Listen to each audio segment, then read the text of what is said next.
Monsieur Lecaillon. Oui, merci Monsieur le Président. Monsieur le Président, si la politique régionale en faveur de la gratuité des manuels scolaires lycéens nous semble être une bonne idée, nous avons néanmoins quelques inquiétudes vis-à-vis de sa mise en œuvre.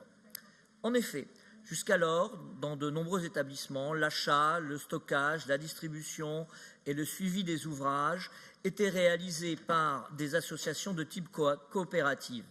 Celles-ci, le plus souvent sans lien avec les deux grandes associations de parents d'élèves, PEP et FCPE.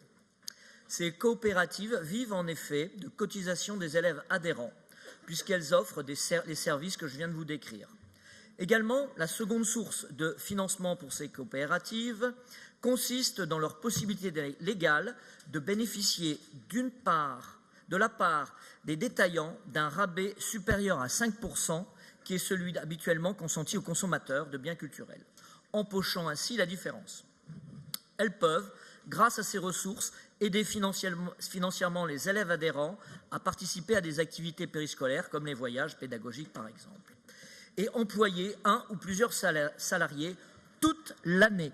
Ceux-ci peuvent ainsi suivre de septembre à juin la distribution, la récupération, ainsi que les nouvelles commandes de manuels scolaires qui se poursuivent, croyez-moi, toute l'année scolaire.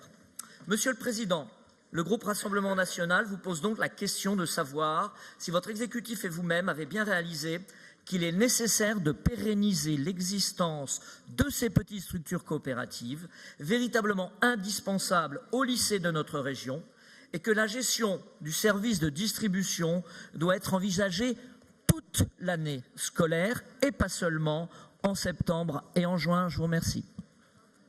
Merci beaucoup, Monsieur Lecaillon. Juste un petit point quand même, Monsieur Lecaillon, parce que je me bats toujours pour que tout le monde comprenne que la région Auvergne-Rhône-Alpes, il y avait aussi Auvergne dedans.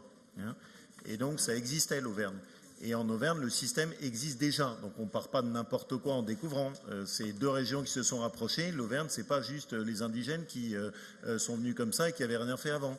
Donc, en Auvergne, on avait fait ça. Donc, la gratuité existait. Le système a déjà été expérimenté. Donc, on essaye aussi d'en tirer des leçons. Et bien évidemment, Béatrice est très attentive sur cette question de la prise en compte de ces associations pour qu'elles soient associées, que ça leur permette aussi d'avoir le surcroît de rémunération qui est dessus. C'est un des sujets de grande attention de Béatrice Berthoud sur la question.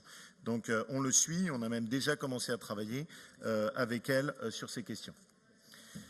On passe à la question numéro 80 sur la Transalpine. Qui est-ce qui